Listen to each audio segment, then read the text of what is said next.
السلام عليكم ورحمة الله وبركاته. أحلى ولاد وأحلى بنات، ولاد وبنات الصف الثاني الابتدائي.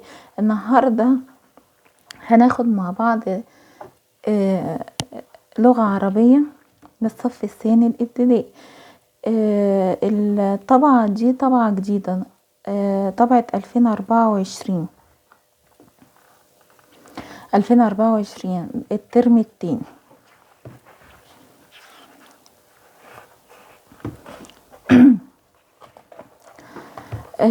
النهاردة هناخد المحور الثالث، كيف يعمل العالم.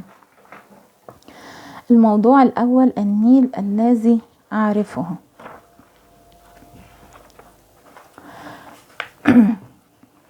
هناخد النهاردة معرض أحب بلدي. أعطت المعلمة التلاميذ خريطة مصر وطلبت منهم تلوينها لعرضها في معرض أحب بلدي. عندما رجعت فرح إلى بيتها بدأت بتلوين الورقة بلونيها المفضلين، الوردي والبنفسجي. قالت فرح: أمي أمي انظري ماذا فعلت. ضحكت الأم وقالت: هذه ألوان جميلة يا فرح، ولكن الخريطة لها ألوان محددة تعبر عن خصائص كل مكان. قالت فرح بأسف: ولكنني لم أكن أعلم، ساعديني يا أمي كي نجد حلا. قالت الأم: أحضري يا فرح اللون الأزرق للبحار والأنهار، واللون الأخضر للمناطق الزراعية، واللون الأصفر للصحراء. هيا نرسم خريطة أخرى لتقومي بتلوينها. شكرت فرح أمها وقالت: الحمد لله، لقد وجدنا حلا للمشكلة. طيب، هنا هناخد التدريبات على الكتاب بتاع المدرسة، الكتاب المدرسي. أول تدريب معانا: فكر، صل كل جملة بالصورة المناسبة. معرض صور، معرض كتب، معرض الأزهار. هنا الصورة الأولى فيها كتب كتير، والصورة التانية فيها ورود أو زهور أزهار، والصورة التالتة فيها صور. هنوصل كل كلمة بالصورة المناسبة لها. معرض صور، هل هي الكتب ولا الأزهار ولا الصور؟ شاطرين، هي معرض صور بالصورة الأخيرة. طيب، معرض كتب، معرض الكتب ده موجود في أنهي صورة؟ الصورة اللي فيها الكتب دي ولا صورة الأزهار؟ برافو، أيوة صورة الكتب، معرض كتب بالصورة الأولى. طيب، معرض الأزهار معرض الأزهار، أيوة برافو، الصورة دي اللي في النص. طيب، اقرأ واكتشف، صل كل كلمة بمعناها. تعلمت كيف أرسم خريطة مصر. تعلمت كيف أرسم خريطة مصر. كلمة خريطة هنا باللون الأحمر معناها إيه؟ معناها، هل هي معناها صفات زي مثلا صفات الولد ان هو شعره اصفر عينيه خضرة مثلا يعني، ولا خريطة دي معناها مكان تعرض فيه المنتجات، يعني مكان كده زي بيت كده او اي مكان يعني بعرض فيه المنتجات زي مثلا منتجات الالبان، منتجات حلوى كده. هل الخريطة دي معناها كده؟ ولا بحزن يعني حزينة او اسف حزينة، ولا رسم يوضح معالم منطقة؟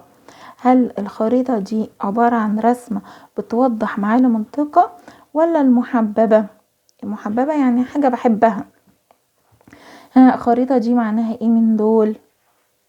برافو، هو رسم بيوضح معالم منطقة. الخريطة دي يعني رسمة بوضح مثلا منطقة مصر فين، الصحراء الغربية، منطقة مصر مثلا هنا كده في الشمال، الصحراء الغربية في الغرب، البحر الأحمر في الشرق، البحر المتوسط فوق في الشمال. طيب، ذهبت مع أمي إلى معرض الأزهار. معرض هنا معناها إيه؟ معرض هنا صفات ولا مكان تعرض فيه المنتجات ولا بحزن ولا المحببة؟ شاطرين، أنا سامعاكم. معرض هنا معناه مكان تعرض فيه المنتجات. طيب، الكرة هي لعبتي المفضلة. الكرة هي لعبتي المفضلة. المفضلة هنا معناها ايه؟ المحببة. برافو، المفضلة معناها المحببة. من أهم خصائص الطيور الأجنحة والريش. من أهم خصائص دي يعني ايه؟ يعني صفات. من أهم خصائص أو من أهم صفات الطيور هي ايه؟ الأجنحة والريش. يبقى خصائص دي معناها صفات. طيب، شعرت بأسف لمرض جدي. شعرت بأسف. أسف دي يعني ايه؟ يعني حزن، أنا حزنت لمرض جدي. عفوا، اعذروني أنا تعبانة. رقم ب، تخير الصواب مما بين القوسين. ستعرض فرح خريطة مصر في معرض ايه؟ القصة اللي احنا قريناها هنا اهي، اولها هي معرض احب بلدي. احب بلدي. يبقى ستعرض فرح خريطة مصر في معرض، برافو، احب بلدي. طيب، في البداية لونت فرح الخريطة باللونين. يعني هي اول مرة جت تلون فيها فرح الخريطة، لونتها بلونين مش متناسقين خالص مع الخريطة. كان لونين اسمهم ايه؟ الوردي والبنفسجي. انما لما عرفت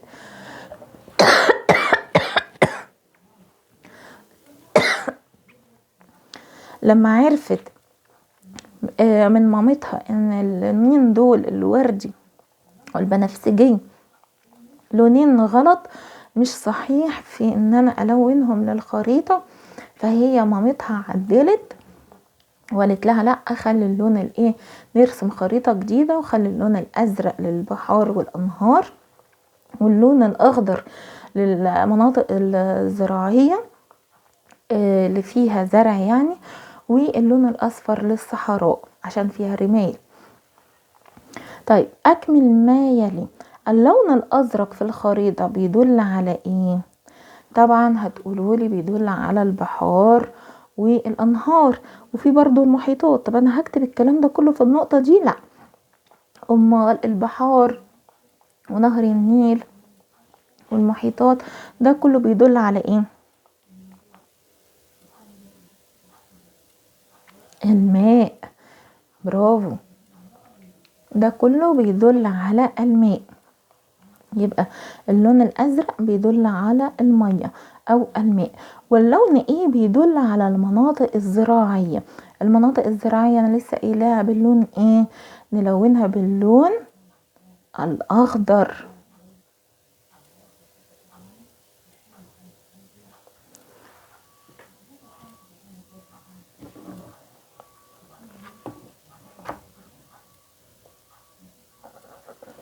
الاخضر. طيب، واللون الاصفر بيدل على، اللون الاصفر بيدل على ايه في الخريطة؟ اللون الاصفر بيدل على الصحراء. طيب، ده عنوان جديدا للقصة. هي القصة اصلا هنا قالت معرض احب بلدي. طب ممكن اقول ايه؟ هم اتكلموا برضو عن الالوان، فممكن اقول ايه؟ الوان الخريطة، لانها لونت الخريطة بلون تاني. يبقى ممكن نكتب الوان الخريطة. ممكن نعمل ايه؟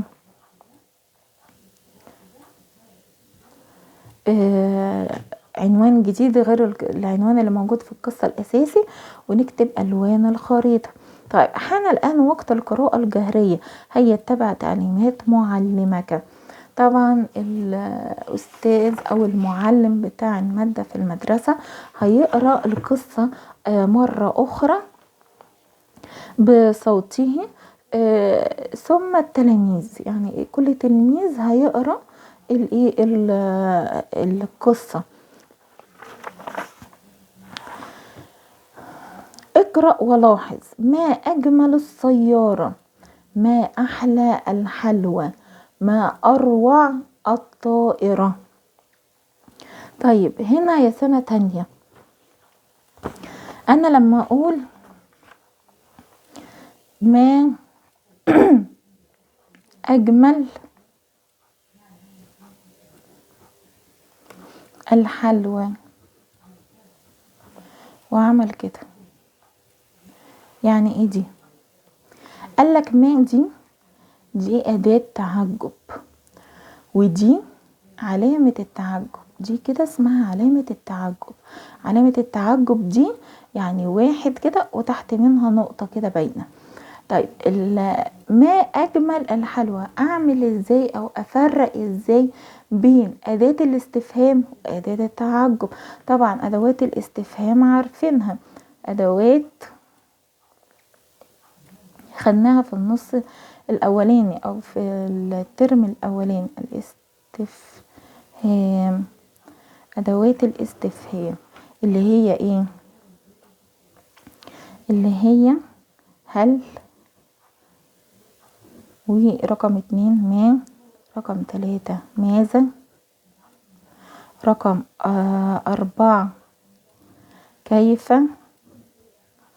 رقم 5 كم، رقم 6 أين، رقم 7 متى، رقم 8 لماذا.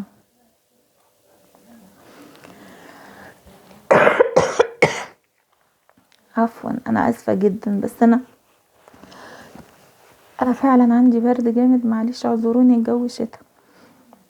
ادوات الاستفهام: هل، ما، ماذا، كيف، كم، اين، متى، لماذا. هل دي بسأل عن حاجة والاجابة بتاعتها يا اما نعم يا اما بلا. يعني مثلا ايه؟ هل الجو ممطر؟ طبعا هنقول ايه؟ نعم الجو ممطر. طب ما هذا الشيء مثلا، هنقول له ايه؟ هذا قلم جاف. طيب ماذا، برضو السؤال بما او بماذا نفس الايه المعنى. كيف حالك مثلا، انا بخير. طيب كم عدد طلاب التلاميذ بالصف الثاني الابتدائي؟ هنقول له مثلا عددهم في الفصل مثلا 54، اي حاجة مثلا. يعني اين تقع مدرستك؟ هنقول تقع مدرستي بالقاهرة. طيب متى تذهب الى المدرسة؟ اذهب الى المدرسة الساعة 7 صباحا. كده. طب لماذا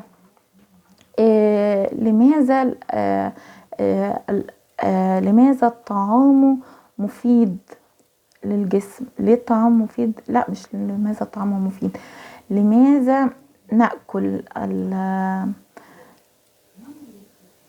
يعني ليه مثلا الطعام اللي احنا بناكله اللي هو اللحوم مثلا والاسماك والالبان دي كده طعام صحي. ليه هو السمك صحي؟ لماذا يكون السمك صحي؟ لانه ايه؟ غني بالبوتاسيوم والفيتامينات مثلا. يعني كده دي اسمها ادوات الاستفهام. طب في هنا حاجة اسمها ما اهي. ما دي اداة استفهام. طب ادوات الاستفهام اعمل مثلا هل او ما او اين او متى كده. مثلا متى تذهب إلى المدرسة. طب هل كده ده سؤال؟ دي أداة استفهام، هل ده سؤال؟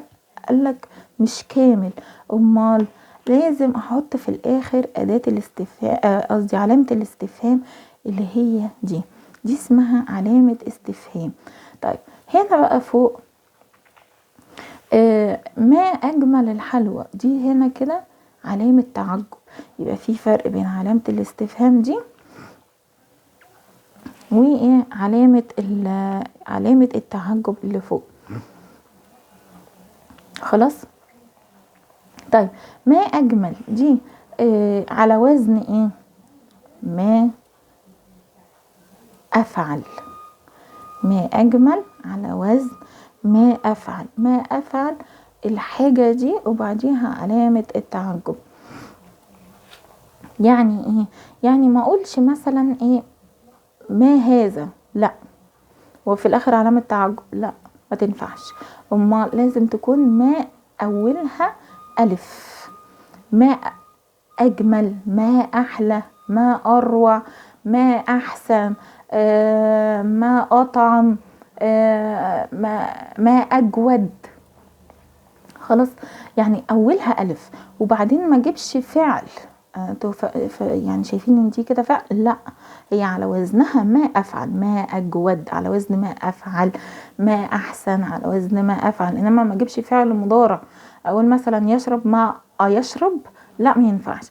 ما يطعم، ما يطعم، لا برضه ما ينفعش. طب لو فعل ماضي ما ما ألعب، ما ألعب، لا برضو ما تنفعش. هي مش فعل، يعني ما جيبش هنا فعل. ما في علامة التعجب أجيب ما، أو لازم أولها ما وبعدين الألف وبعدين اسم. الاسم ده على وزن أفعل، أولها إيه؟ ألف. ماشي. وبعدين بقية الكلام وبعدين آخرها علامة التعجب.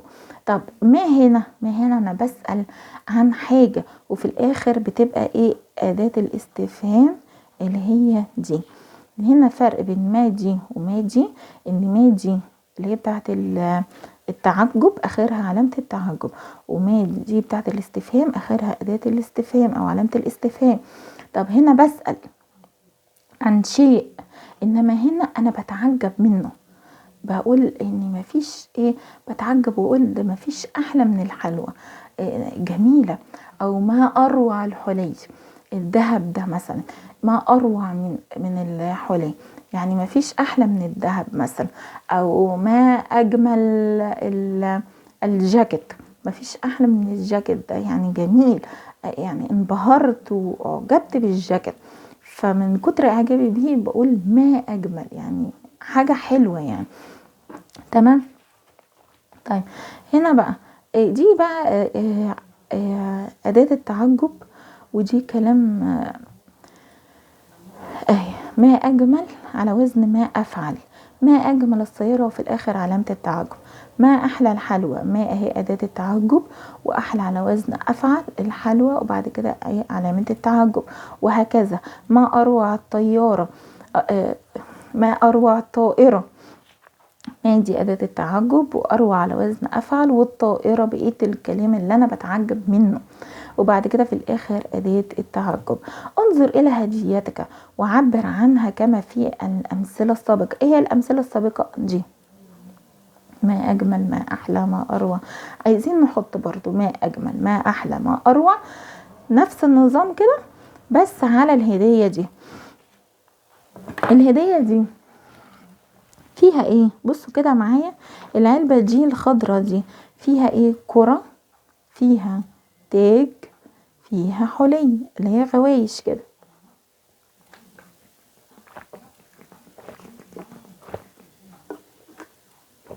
تمام. طب عايزين نحط كلام هنا او اداة التعجب. هنقول ايه؟ ما اجمل الكرة. تمام. طيب نقول ايه تاني؟ دي خلصنا من الكرة. طب نقول حاجة على التاج، هنقول ما اروع، لان التاج جميل. ما اروع التاج.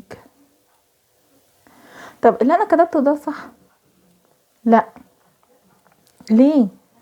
لان فيها ناقص حاجة مهمة، اللي هي ما هي اداة التعجب اهي، ما واجمل على وزن افعل، والكرة اللي انا بتعجب منها. فاضل ايه؟ فاضل علامة التعجب. ايوه كده، شاطرين، خليكم صحصحين معايا. طيب ما ايه بقى؟ فاضل الحلي. ما احلى الحلي، وفي الاخر علامة التعجب. تمام. طيب اخر صفحة في الدرس ده، لاحظ وتعلم. اختر علامة الترقيم المناسبة. نقطة، علامة التعجب، علامة الاستفهام. رقم 1، هل ذهبت إلى الإسكندرية؟ هل دي ايه؟ أداة من أدوات الاستفهام، ولا اهي أدوات الاستفهام اهي، ولا هي ايه؟ أدوات الاستفهام اهي اللي هي هل وما وماذا وكيف وكم وأين ومتى ولماذا، ولا ما أجمل مثلا على وزن ما أفعل، دي أداة تعجب.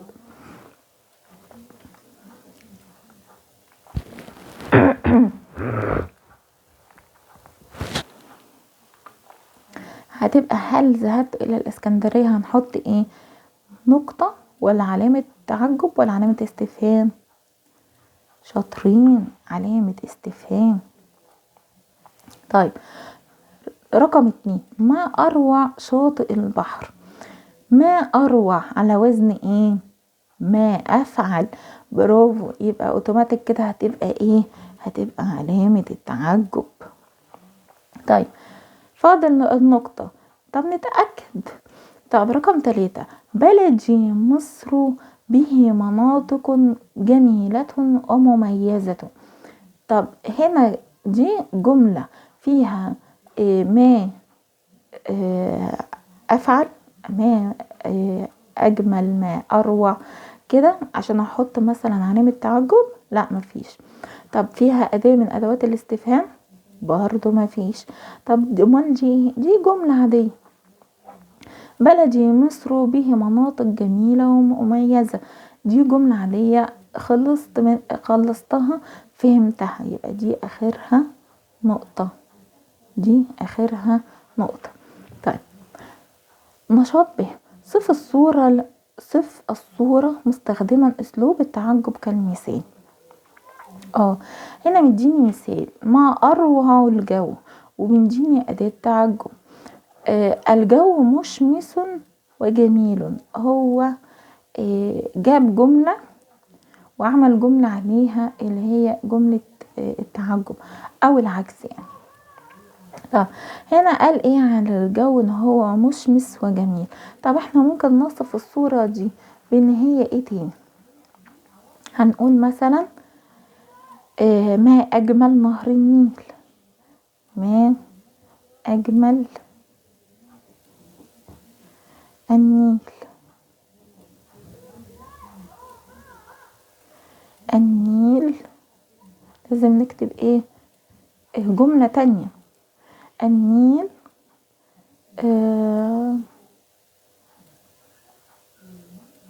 لونه أزرق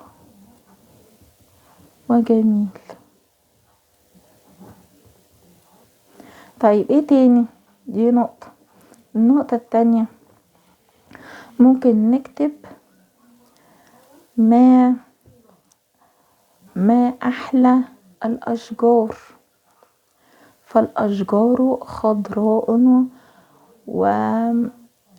وجميلة مثلا. أو نقول ايه؟ ما أروع، هو كتب ما أروع مرة، نقول ايه؟ ما أحلى الجبال. فالجبال شاهقة تحتضن السماء. الجبال شاهقة، شاهقة يعني ايه؟ عالية قوي. تحتضن السماء. خلاص. طيب اختر مكانا في محافظتك وارسمه موضحا حالة الجو فيه.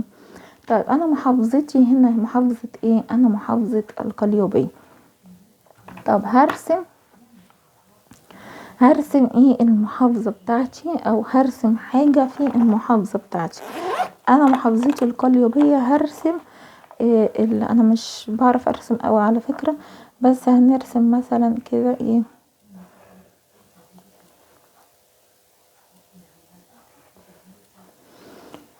اللي هي ايه،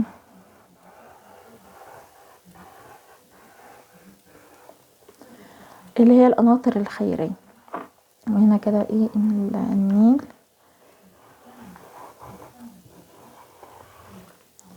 وهنكتب فوق القناطر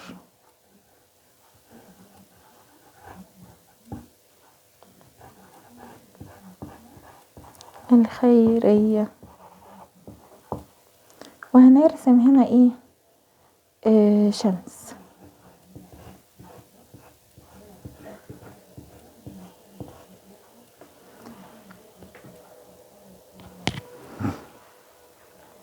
تمام. اكتب ما يملى عليك. هنكتب ايه؟ دي املى. هنكتب خريطة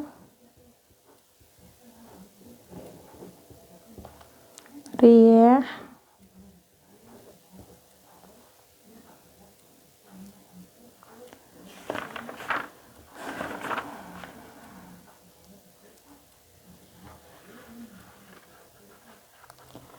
هنكتب ايه تاني؟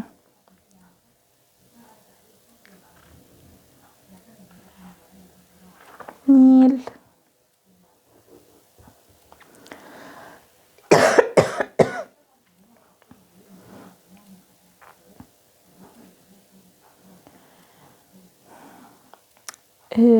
هو في كذا كلمة هو المدرس عارفها، بس خريطة ورياح والنيل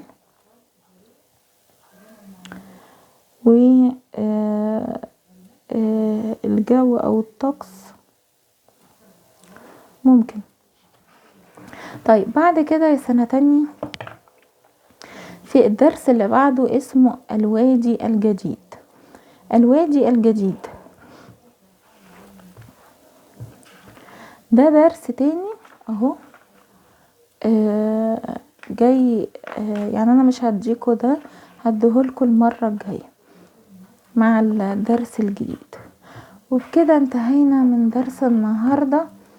وما تنسوش تشتركوا في القناة ولايك وشير عشان القناة تنتشر.